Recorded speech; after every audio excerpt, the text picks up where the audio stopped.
2023년 예수 그리스도께서 오신 그 성탄절을 기다리는 대림절 셋째 주일, 오늘 이 예배에 제가 여러분과 함께 나누기를 소망하는 말씀이 신약성경 에베소서 1장 17절부터 19절까지 말씀입니다. 제목을 마음의 눈으로 다시 바라봅니다. 마음의 눈으로 다시 바라봅니다 하는 제목으로 오늘 이 말씀을 함께 나눠보도록 하겠습니다.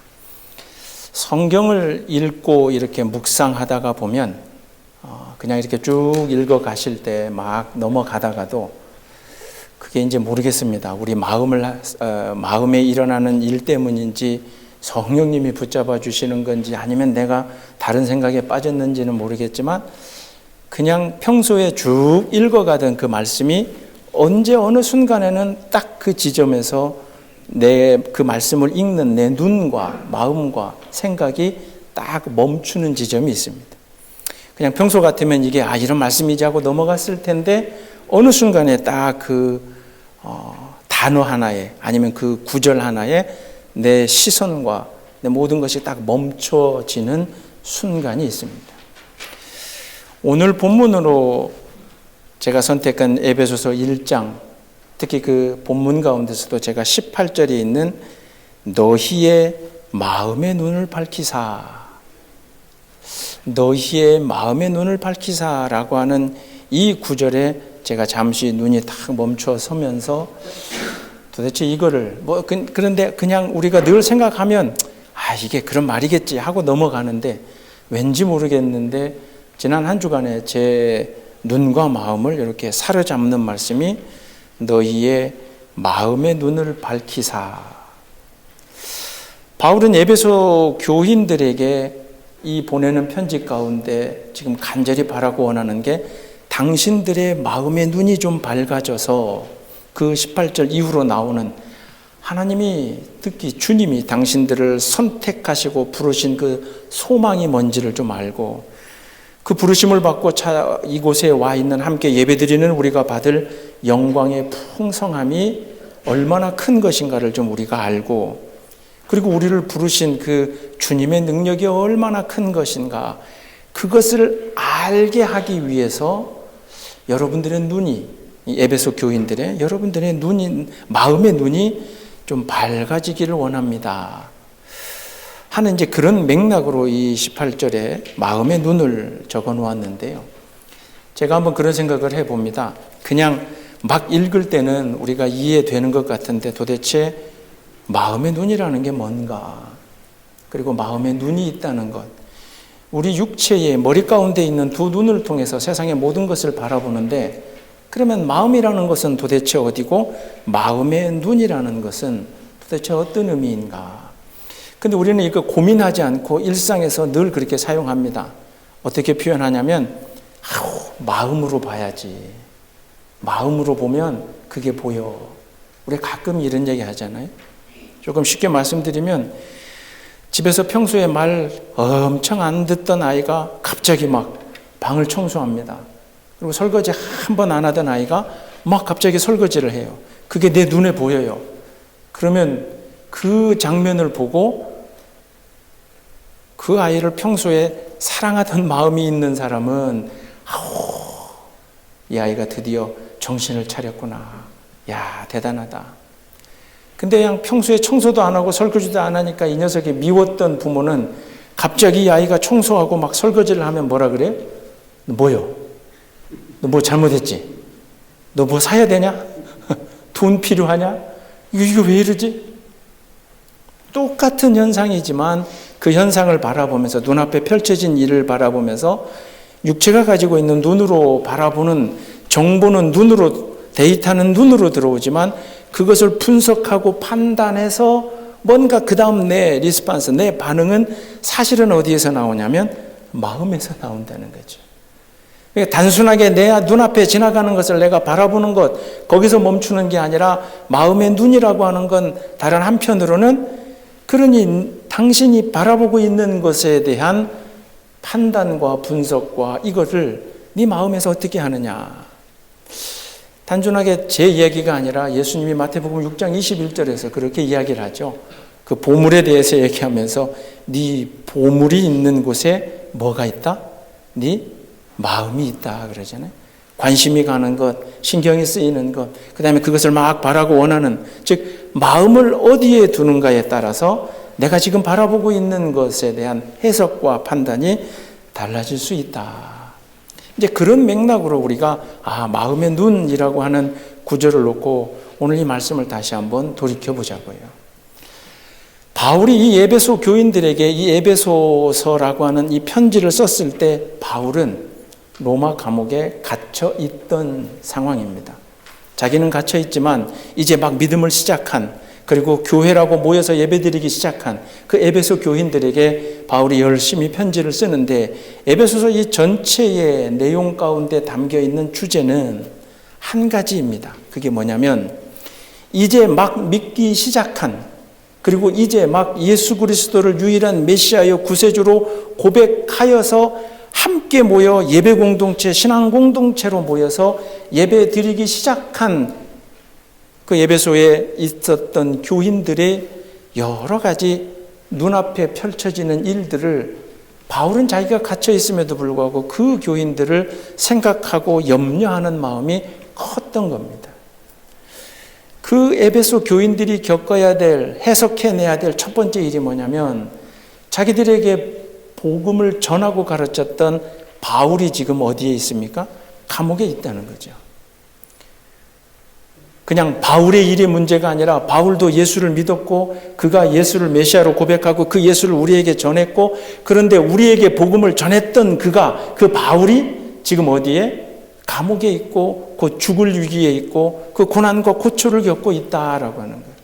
그러면 이제 막 예수를 믿기 시작한 이 성도들의 마음 한편에는, 아니 우리와 함께 있을 때는 복음을 전하고 가르치고 우리에게 귀한 말씀을 해주시던 그 바울이 감옥에 갇혔으니 그 예수 그리스도를 나도 함께 믿고 고백하는 나 또한, 내 육체 또한, 내 인생 또한, 내 삶 또한 바울처럼 그렇게 감옥에 갇히거나 고난을 당하거나 그럴 수 있지 않겠는가 하는 두려운 마음이 한편에 있었고요.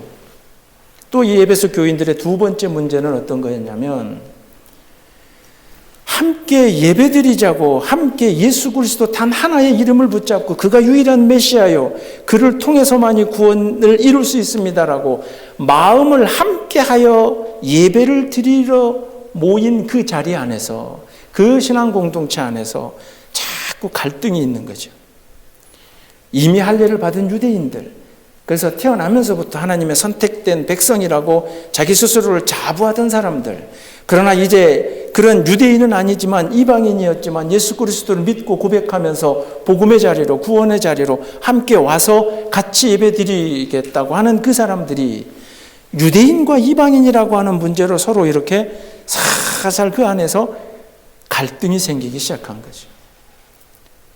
그 이어지는 맥락에서 유대인들이 가지고 있던 율법과, 그리고 분명히 바울은 이 에베소 교인들에게 예수 그리스도의 복음을 전할 때 율법으로 구원받는 게 아니라 예수 그리스도가 메시아임을 믿고 고백하는 그 믿음으로 구원을 받는다, 이렇게 배웠는데, 한편에서는 유대인들은 예수를 믿는 유대인이지만 그들은 자꾸 그래도 율법 얘기를 하는 거고, 그래서 그런 문제들로 인해서 이 교회가 그 안에서 서로 사실 보이지 않게끔 마음이 이렇게 갈라지는, 같은 자리에 앉아서 똑같이 그 입을 벌려 예수를 이야기하고 예수를 찬양하지만, 그리고 이렇게 예배드리는 곳 밖으로 나가면 혹 예수 믿는 것 때문에 같이 고난을 당할 상황임에도 불구하고 함께 예배드리는 그 안에서 서로 마음이 이렇게 나눠지는 모습,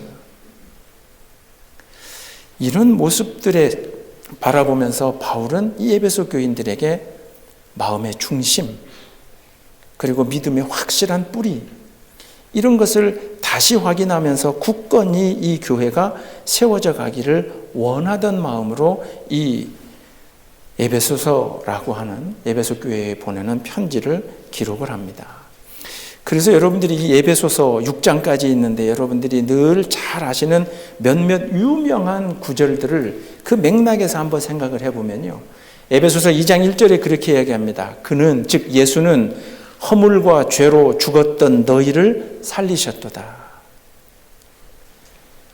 에베소 교인들, 당신들이 믿는 그 예수는 이미 우리가 허물과 죄로 죽을 수밖에 없었던 우리를 위하여 십자가에 달려 돌아가셨던 바로 그분입니다.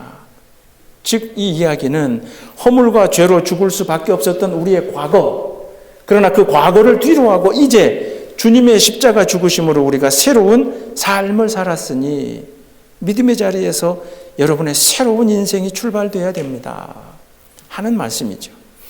또 에베소서의 유명한, 여러분이 잘 알고 계시는 에베소 4장 22절부터 24절, 25절까지 유혹의 욕심과 썩어져가는 구습을 따르는 뭐를 버리고요?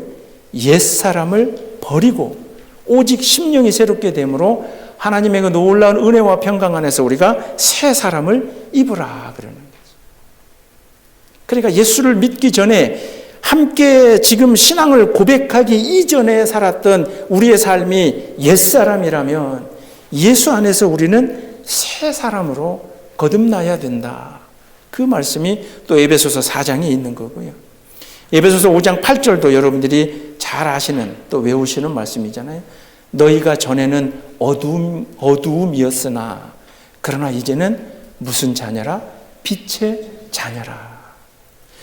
그러니까 우리가 단편적으로 에베소서에서 유명한 구절들을 외웠던 2장 1절에 우리를 허물과 죄로 죽을 수밖에 없었던 우리를 다시 살리셨고, 그러니 옛사람을 버리고 4장 22절부터 새 사람을 얻고, 그리고 5장 8절에 우리가 전에는 어두움이었으나 그러나 이제는 빛이라 라고 하는 이 전반적인 에베소서의 맥락을 통해서 바울이 지금 하고자 하는 이야기는 하나님 앞에 함께 와서 예수 그리스도를 유일한 메시아로 고백하고 있는 그런 당신들의 마음에 왜 아직도, 왜 여전히 주님을 고백하기 이전의 삶의 모습으로, 세상 사람들이 하는 모습으로, 그래서 그냥 다른 사람들 앞에서 나는 이렇고 너는 저렇고 누군가 판별하고 구별하고 나누고, 때로는 그게 심해지면 다툼이 일어나고, 이런 하나 되지 못하는 그런 이 에베소 교인들의 그 마음이 안타까운 심령으로 바울이 지금 이 에베소 교인들에게 격려와 독려를 하고 있는 것입니다. 그래서 저는 그 생각을 해봅니다. 예수 그리스도를 믿기 시작하는 그 순간, 즉 우리가 믿음을 여러분들이 어느 순간부터 신앙생활을 시작하셨는지 모르겠지만, 만약 지금 이 순간에 전혀 예수를 믿지 않던 어떤 사람이 이번 주부터 우리 교회에 와요. 예수를 믿어요. 그래서 이제 신앙생활을 하기 시작합니다. 그러면 바로 그 순간, 그때부터 그의 삶이 막 달라지더냐고요. 아니, 새로 시작하는 사람은 관두고 저를 비롯해서 여러분들이 수십 년간 예수를 쭉 믿어오고 기도해오고 예배드려오고 헌신해오고 그렇게 쭉 해왔는데, 여러분 눈앞에서 펼쳐지는 삶들이, 여러분 곁에서 일어나는 그 일들이 내가 기도하는 만큼, 예배드리는 만큼 뭔가 바라고 원하는 그 방향대로 뭔가 일들이 내 눈앞에서 막 변해져 가더냐고요. 안 변하는 거죠. 간절히 기도했지만 내 간절한 기도가 이루어지지 않는 일들이 더 많아요. 아이고, 그래도 함께 예배드리는 교인들이라면 이 사람들은 좀 이렇겠지 하고 왔지만 세상 사람들보다 더 못한 일들도 우리가 때로는 많이 경험을 합니다. 그런 일들을 놓고 제가 이 18절에 있는 우리의 마음의 눈을 밝히사라고 하는 이 말씀을 다시 해석해 보면, 앞서 말씀드린 것처럼 내 앞에서 펼쳐지는 일들을, 내게 일어나는 일들을 내 육체의 눈으로, 그리고 세상에서 배워왔던 내 지식과 판단의 눈으로 바라보는 것이 아니라, 똑같은 일이 내 눈앞에서 펼쳐진다 하더라도 그것을 내가 어떤 마음을 가지고 그 일들을 내가 다시 볼 것인가. 그런 맥락으로 놓고 볼 때 바울이 원하는 마음의 눈을 밝히사 할 때의 그 마음은 사랑이 아니겠는가, 그렇게 고백해 봅니다. 즉 마음의 눈이, 바울이 원하고 바라는 바는 사랑의 눈으로 한번 다시 보면, 이 18절에 기록되어 있는 마음의 눈이라고 할 때의 그 마음이 헬라어로 카르디아라고 하는 단어인데요, 카르디아라고 하는 단어가 마음을 의미하기도 하면서 동시에 우리 육체에서 뛰는 심장을 의미하기도 합니다. 이게 참 놀라운 일이죠. 그 몇천 년 전에 기록되어졌던 그 사람들이나 오늘 이 시대를 사는 우리나 마음과 심장, 우리가 같이 연결해서 생각을 하거든요. 그게 어떤 얘기냐면 우리 육체 가운데 가장 중요한 여러 장기 중에 하나가 사실은 심장이잖아요. 그게 멈추면 우리는 죽었다고 표현을 하잖아요.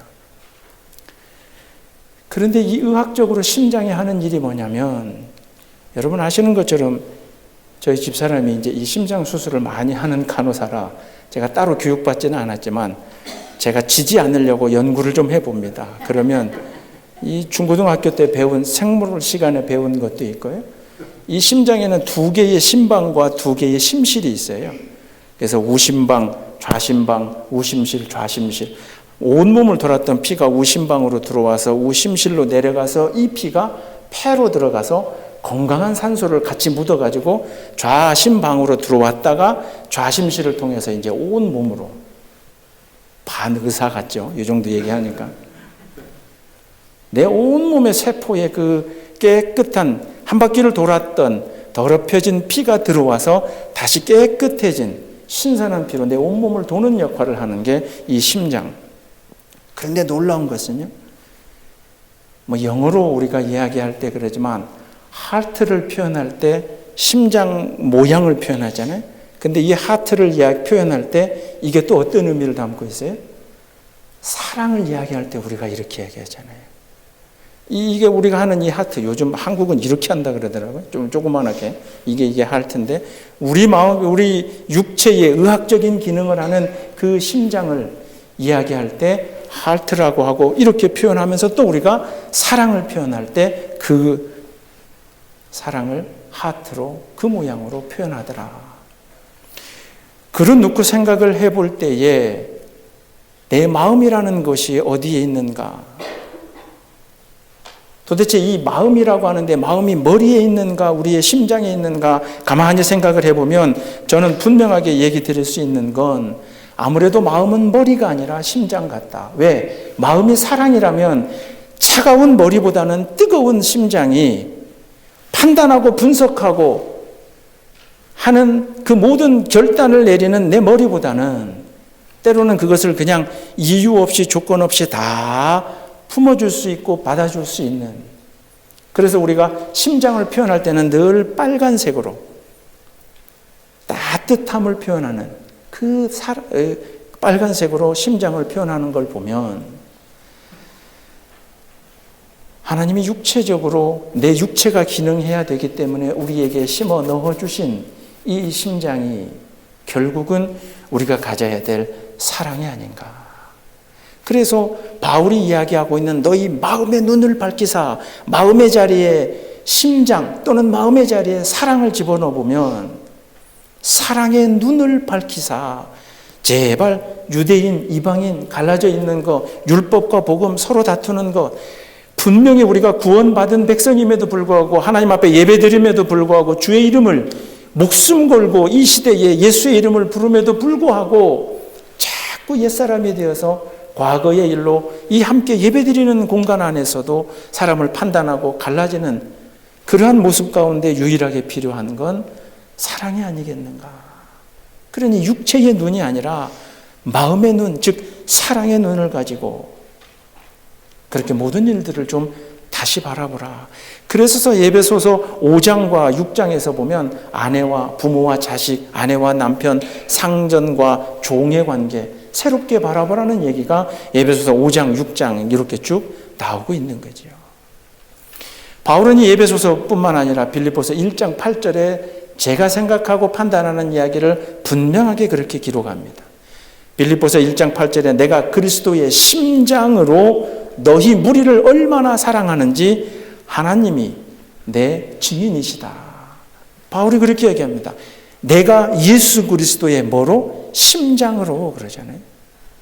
즉 예수 그리스도의 마음으로, 즉 예수 그리스도의 사랑으로 내가 당신들을 얼마나 사랑하는지 그 일에 하나님이 증인 되십니다 라고 그렇게 이야기합니다. 사랑하는 성도 여러분, 차가운 머리보다는 계속해서 지금 이 순간에도 박동하며 뛰고 있는 심장을 닮은 그런 사랑의 마음이 여러분에게 가득하시기를 주님의 이름으로 축원합니다. 머리는 판단하고 구분하고 나누지만 심장은 다 껴안아 줍니다. 그래서 우리가 그렇게 표현해요.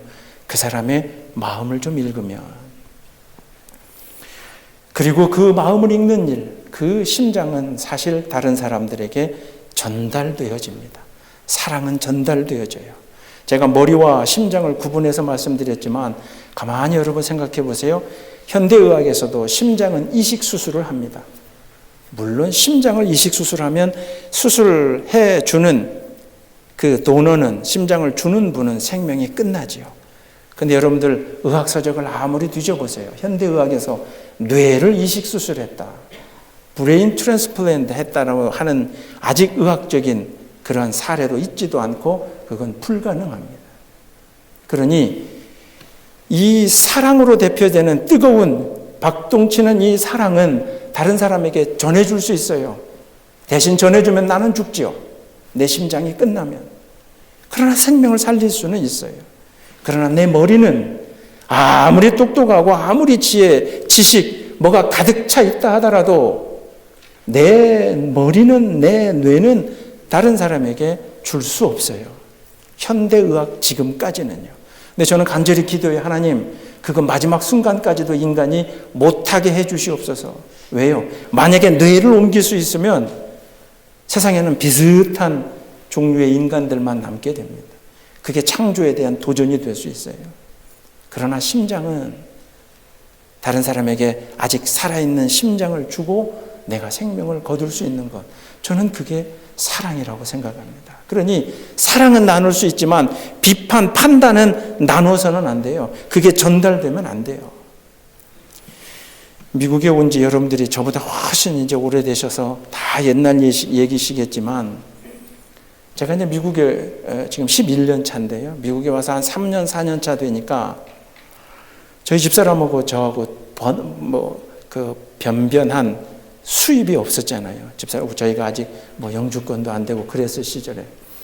미국 와서 3년, 4년 되니까 속된 이야기로 돈이 다 떨어졌어요. 한국에서 군목하면서 모았던 돈, 집사람이 모았던 돈, 여기 와보니까 3년, 4년 사니까 거의 다 떨어지더라고요.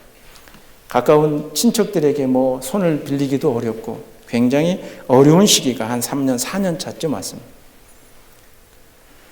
그때 제가 평소에 단 한 번도 그런 얘기를 해본 적이 없는 관계에 초등학교, 어린 한 9살, 10살부터 저랑 같이 컸던 고향 그 교회 친구에게 참 부끄러움을 무릅쓰고 전화가 하게 되더라고요. 그 친구도 저랑 같이 고등학교를 졸업하고 신학의 길을 가려고 했는데 하나님이 길을 열어주시지 않으셔서, 근데 제가 보기에는 길을 열어주시지 않은 게 더 다행이에요. 지금 고등학교 선생님으로 아주 한국에서 열심히 하던 아이들을 가르치고 신나게 잘 사는 그 선생님인 친구한테 제가 전화를 했습니다. 성이 곽씨인데요. 곽 선생, 내가 굉장히 어려운데 조금 도와줄 수 있어? 이런 얘기를. 친구 간에도 돈 얘기가 어렵잖아요. 그 친구가 그렇게 얘기합니다. 아니, 그렇지 않아도 자기네 부모님 무슨 기념일 때문에 형제 간에 좀 모아놓은 돈이 있다는 겁니다. 그걸 좀 저한테 주겠다 그러더라고요. 그 마음 한편으로는 부담이죠. 자기 부모님들 때문에 형제 간에 모아놓은 돈인데. 근데 어쩝니까? 일단 급하니까 받았어요. 계속 쓰고 있으면서 1년이 가고 2년이 가고 도저히 아직도 저희가 갚을 형편이 안 돼요.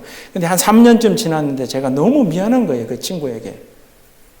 우리 형편이 아직 다 나아진 건 아니지만 그래도 이제 어떻게 하든지 간에 매달 조금씩이라도 갚자 하고 제가 다시 전화를 해서, 야, 내가 한 번에 못 갚고 조금씩이라도 좀 갚을 테니까 이해해 줘라. 근데 그 곽 선생이 그러더라고요. 최 목사, 놔둬. 전라도 친구니까 아예 놔둬. 나중에 형편되면 그냥 한 번에 줘. 이러더라고요. 단 한 번도 그 돈을 빌린 지 3년, 4년 되는 동안 너 그거 왜 빌리냐, 뭐 요즘 어떠냐, 오히려 저한테 먼저 연락 한 번을 안 하더라고요. 그렇게 이야기하면 자존심 센 제가 그걸로 또 어떻게 될까봐 저랑 어렸을 때부터 하도 제 속을 다 아는 친구라. 단 한 번도 저에게 빌려준 돈에 대해서 물어보지 않았을 뿐만 아니라 연락도 그 뒤로 저한테 잘 안 했거든요.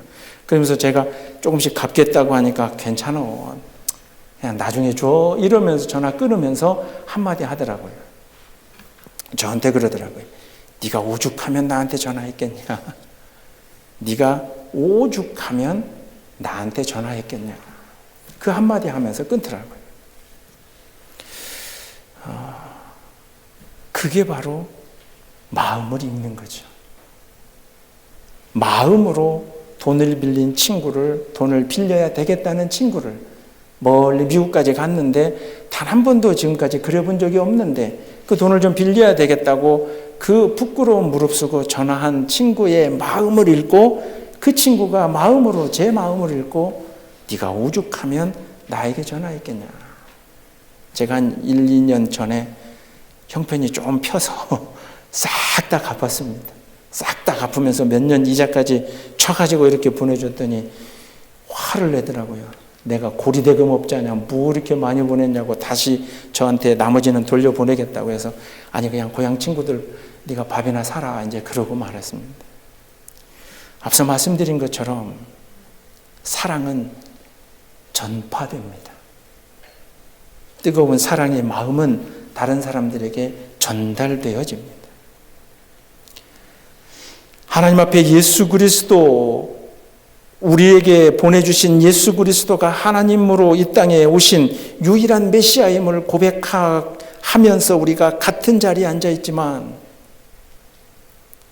옆에 계신 분들을, 앞뒤에 계신 분들을 마음으로, 사랑의 눈으로 바라보지 못하면 우리는 그냥 이 자리에 껍데기만 와 있는 것이 될 수 있음을 여러분 두려워하시기를 주님의 이름으로 축원합니다. 로마서 10장 10절에 바울이 그렇게 얘기하죠. 마음으로 믿어 의에 이른다 그럽니다. 믿음이 마음으로 믿어 의에 이르고 입으로 시인하여 구원에 이른다 그런 거죠. 예수 그리스도를 믿는 것이 먼저 내 머리로부터 시작되는 것이 아니라 내 마음으로부터 시작이 되는 거죠. 믿음이라고 하는 것이 마음으로부터 시작이 된다. 결국 그 얘기는 믿음이라는 것은 내가 나를 위해 돌아가신 예수 그리스도를 사랑의 눈으로 바라볼 수 있는 자만이 그 안에서 믿음이 성장한다는 거죠. 그러나 예수 그리스도의 십자가를, 그리고 이제 다음 주에 오게 될 예수 그리스도가 오셨다고 하는 동정녀의 탄생을, 그리고 예수가 죽으시고 부활하셨다는 육체의 부활을 내 머릿속으로 아무리 계산해보고 내 머릿속으로 아무리 판단해보고 그리고 내가 그걸 머리로 이해해서 믿어보려고 백날 노력해도 세상은 우리가 그걸 믿지 못하도록 내 머리에 또 다른 판단과 지식이라고 하는 것, 과학이라고 하는 것, 여러 가지 것들로 나를 믿음에 이르지 못하게 합니다. 그러나 우리가 마음으로 믿어 의에 이른다. 즉 마음도 다른 마음이 아니라 오죽했으면 하나님이 이 땅에 인간으로 오셨을까. 오죽했으면 예수 그리스도가 십자가에 죄 없으셨지만 달려 돌아가시면서까지 우리를 구원하시려고 했을까? 오죽 우리가 죄된 인간들이 오죽 불쌍하면 하나님이 그런 일을 하셨을까? 라고 하는 하나님이 우리에게 보여주신 그 사랑이라고 하는 주제를 가지고 내 심장이 박동치듯이 내 안에 그 사랑이라는 마음을 가지고 예수의 탄생과 부활과 십자가 죽으심을 다시 바라보면 그게 안 믿어질 수 없게 되는 거죠. 그게 그냥 때가 되었으니 형식적으로 치르게 되는 교회의 행사와 절기가 아니라 그 뜨거운 마음과 뜨거운 사랑으로 바라보게 되면 그것이 나를 가만히 놔두지 않고 그것이 내 주변 다른 사람들에게도 전해질 수 있는 믿음이 되고 뜨거움이 되고 사랑이 되더라라고 하는 거죠. 그래서 저는 이 양우리 교회에서 함께 예배드리고 있는, 그리고 2023년에 성탄절을 기다리고 바라보고 있는 여러분이 혹시나 지금 이 순간에도 머릿속으로 판단하는 걸로 그냥 해오던 습관과 그런 것으로 예수의 오심, 다음 주 성탄절이야, 그러니 뭐 했으니 뭐 했고, 또는 눈으로 비춰지는 것처럼 다른 때는 우리가 뭘 했는데 양우리교회 올해는 반주자도 없고 뭣도 없어서 뭐 찬양도 없고, 아이고 이게 뭐야. 그렇게 혹시 여러분들이 성탄절을 바라보신다면 분명히 그건 머리로 바라보는 성탄절이 됩니다. 그러지 말고 바울이 이야기하고 있는 것처럼 여러분의 마음의 눈이 밝아지시기를 주님의 이름으로 축원합니다. 마음의 눈으로 바라보면 이 중요한 시기에 왜 피아노 반주자가 없어서 우리가 이 성탄절을 이렇게 보내야 되나? 이 중요한 시기에 왜 이 교회에, 양우리 교회에서 뭔가 특별한 성탄절의 행사, 준비나 이런 것이 누구 다른 사람 비난하고 뭐가 되고 안 되고 이게 아니라 이 성탄절을 기다리고 준비하던 나의 마음은, 내 마음으로 바라보는 내 마음의 눈이 혹시 어두워진 것은 아닌가? 그러한 마음으로 이 성탄절을 기다리시고 다시 바라보신다면 오히려 초라한 성탄절일수록 저는 우리의 마음에 더 큰 감동과 눈물을 주게 될 줄로 믿습니다. 여러분들이 자주 찬양하는 찬양 가운데 그런 찬양이 있잖아요. CCM 가운데 물이 바다 덮음같이라고 하는 찬양에서도 세상 모든 민족이 그 예수 그리스도를 믿고 바라기를 원하는 그 가사 가운데 주의 심장 가지고라고 이야기하죠. 주의 머리 가지고 우리가 세상에 나가 그렇게 찬양하지 않잖아요. 주의 심장 가지고, 즉 주님의 마음 가지고, 주님의 사랑 가지고, 그것 가지고 바라보면 우리가 함께 예배드리는 이 교회에 있는 다른 성도들이 새롭게 보이고, 때로는 내 가정에서 나를 어렵게 하는 그 모든 일들과 상황과 형편들이 전부 다 새롭게 비춰지는 은혜가 있을 줄로 믿습니다. 지난주부터 우리가 목요일날마다 십계명을 다시 바라보고 있는데요. 지난 목요일날 우상에 대해서 생각을 해봤는데요. 육체의 눈으로 보이는 것을 우리는 우상이라고 이야기를 하잖아요. 그래서 내 눈에 볼 수 있게끔 뭔가를 만들어내는 것, 그걸 우상이라 그러고 그것을 없애야 되겠다라고 그렇게 뛰어다니지만, 그러나 지난 목요일날 제가 말씀드린 것처럼 우상의 출발은 우리의 마음에서부터 출발합니다. 우상의 출발은 다른 것이 아니라 불안해하는 내 마음, 그리고 내 편한 대로, 내가 바라고 원하는 대로 이기적인 욕심을 가지고 있는 내 마음, 그 두 마음이 합쳐져서 눈으로 뭔가 보여줄 수 있는 것을 만들어내는 게 우상이다라고 하는 거죠. 그러니 차라리 바울이 예수 그리스도를 만나고 3일간 앞을 볼 수 없었던 것처럼 차라리 내 머리를 판단하는, 내 눈에 들어오는 내 육체의 눈을 감아버리고 다른 사람을 판단하고 비판하는 그 모든 내 생각을 정지시켜버리고 오직 다시 주님이 내 박동치는 심장의 모습을 닮은 사랑의 마음의 눈을 하나님이 밝히 열어주셔서 지금까지 쭉 바라오던 것을 완전히 다른 각도에서 새로운 마음으로, 새로운 시각으로, 새로운 그런 사랑의 마음으로 모든 것을 바라볼 수 있게끔 하는 것. 그럴 때에 우리에게서 생기는 우상이 사라질 수 있다는 거죠. 그러니 지난주 목요일날 말씀드린 것처럼 분명히 우상은 다른 종교에서 만들어 놓은 그런 다른 어떤 보이는 것이 아니라 오늘 이 시대 속에서 목사가 우상이 되고 눈에 보이는 교회가 우상이 되고 교회의 건물이 우상이 되고 그 교회의 사이즈가 우상이 되고 교회 안에서 우리가 보여지는 어떤 내 거룩한 척하는 우리의 모습이 때로는 분명히 그게 우리에게 우상이 될 수 있다라고 하는 거죠. 교회의 헌신과 수고와 그 모든 것이 내 머릿속에서 그리고 내 그냥 육체에서 습관적으로 나오는 것이 아니라 가장 중요한 심장이 박동쳐서 더러운 것은 다시 한번 걸러내고 새로운 깨끗한 피를 내 온몸에 내듯이 예수 그리스도의 마음, 예수의 심장, 그 사랑을 가지고 다시 한번 여러분들의 신앙을 돌이켜보는 은혜가 있기를 주님의 이름으로 축원합니다. 그러니 고린도후서 4장 16절에 잘 아시는 말씀, 바울이 그렇게 얘기하죠. 우리의 겉사람은 날로 늙어가나 날로 낡아지나 우리의 속사람은 어찌 된다 그래요? 우리의 속사람은 날로 새로워진다. 그 말씀을 오늘 제가 제 시선을 멈췄던 마음의 눈과 이 고린도후서에서 이야기하는 우리의 속사람을 연결해 보니 시간이 지날수록 우리의 육체가 차라리 점점 내 시력이 약해지고 내가 눈으로 바라보는 것이 차라리 사라지는 게 오히려 맞을 수도 있겠다. 그리고 내 마음 안에는 모든 사람을 사랑하는 마음으로 바라볼 내 속사람, 다른 것이 아니라 그러한 사랑의 마음이 내 안에서 점점 더 새로워지게 되면 그것이 점점 더 자라게 되는 그 마지막 순간에 하나님이 우리를 거두어 가시는 줄로 믿습니다. 그러니 우리가 키워나가야 될 것, 우리가 그러니 더욱더 노력하고 헌신하고 고백해야 될 것은 내 육체의 겉모습의 젊어짐도 아니요. 교회로 이야기하면 우리 교회에 사람들이 많이 늘어나는 것, 교회가 어떻게 건물로 큰 건물이 되는 것, 그런 것이 아니라 지금 앞에 계시고 옆에 계시고 뒤에 계시는 분들, 그리고 여러분 가정에 두고 오신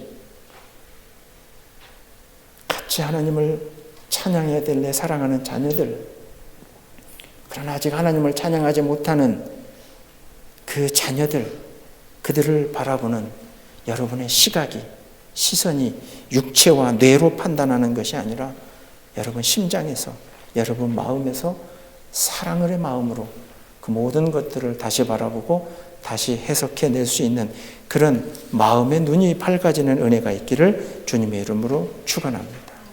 이번 성탄 23년의 성탄절 우리가 한 주간을 앞두고 있습니다. 이번 한 주간 분주하게 성탄절에 뭘 할까 행사에 대해 집중하지 마시고 차라리 여러분 이번 한 주간 그 이 땅에 오신 예수의 그 마음, 예수의 그 심장 가지고 그 사랑의 마음을 가지고 내가 주님을 기다리겠다라고 하는 거룩한 참된 예수를 기다리는 참된 성도가 되시기를 주님의 이름으로 축원합니다. 모든 것을 마음의 눈으로 다시 바라보시기를 주님의 이름으로 축원합니다. 기도하겠습니다. 주님 감사합니다.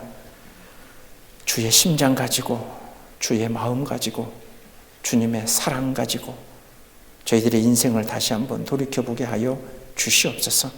달라져야 될 것은 세상이 아니라, 달라져야 될 것은 나를 뺀 다른 사람이 아니라 반드시 달라져야 될 건 나에게 심장을 허락해 주신, 마음을 허락하여 주신, 사랑을 보여주신 예수 그리스도를 닮아 내가 먼저, 내 마음이 먼저 변화되어지는, 그래서 마음의 눈이 밝아지기를 소망하는 저희들에게 주여 함께하여 주실 줄 믿으며 이 모든 말씀 예수님 이름으로 기도드리옵나이다.